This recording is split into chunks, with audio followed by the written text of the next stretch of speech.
Yeah. In him. I like the Offended by him. titles too. In him, by God. That's cool. I like this that. is good stuff. Yeah. This is so cool. Yeah. I love this next one. Like I said, I always know the title, and I always see the book cover.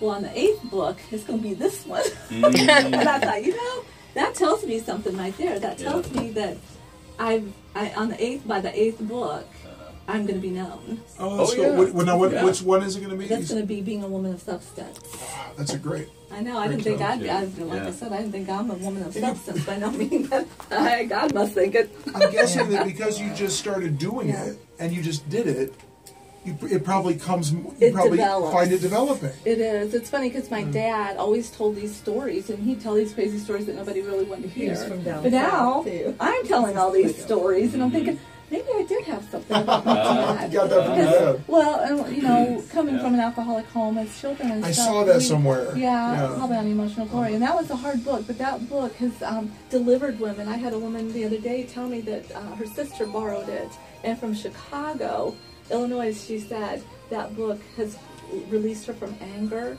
Has helped her to know not to just talk to anybody and to understand that we have to keep our spiritual life intact. So we cannot get How do people come across your books typically? Is it after hearing you speak? I've been doing some speaking. I've been doing, we do a conference on every second Thursday of the month at Douglasville Conference Center now. So getting out, I'm passing out cards, doing this is, I'm sure, going to help a little. Good. I always figured even if there's one person who goes to Amazon and is deeply and is deeply blessed, it's all worth it. And hopefully dozens of others. Yeah.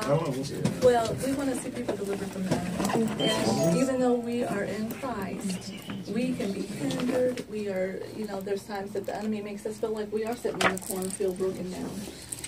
That one was yours. Yeah, we got a little time still. We got to Yeah. So many times, that's where Emotional Glory came from.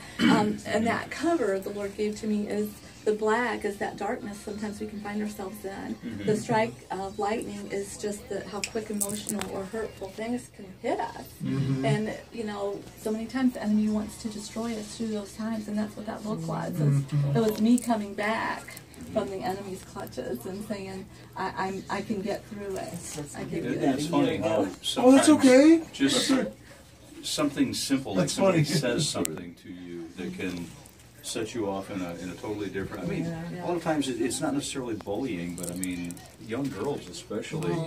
Somebody makes a comment about the way they look or the way they walk or whatever, and they take it to heart, and it sticks with them. Well, and that's one of the things Diane and I have talked about is that we came from the same family. She didn't have the issues that the enemy was bringing on me, but the root causes, that talks about the root causes in there. It talks about when your dad says things and then being able to look in the mirror and say, I'm not that. I'm more than that.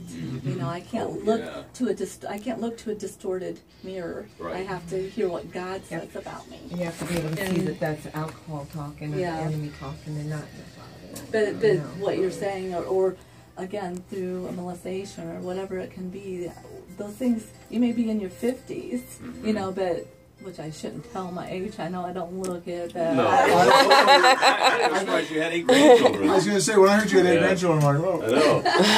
That's funny, though. You got 3 children? I have 3 children. I call it the YGC. I call it the YGC, the Young Grandma's Club. One thing you said, Doug, is so true. And when you said, isn't it funny how God uses you as you're older? And that is so important because God, as I was thinking, how do you change your career when you're in your 50s? And what are you going to do? How are you going to use me now? It took my vanity away. Oh, that's cool. That's interesting way to say it. God took... No, he didn't. He's still working on that. Hey, I have wonderful people like this that keep building me up. I can't help it. Right.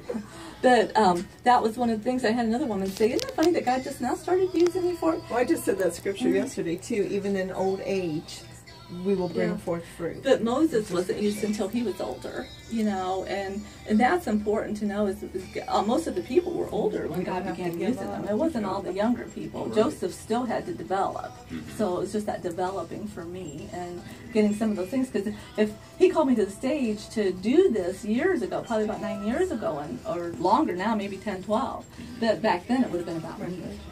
But until he broke me and just made me go through those things. And a lot of my writing is spiritual warfare, and it's not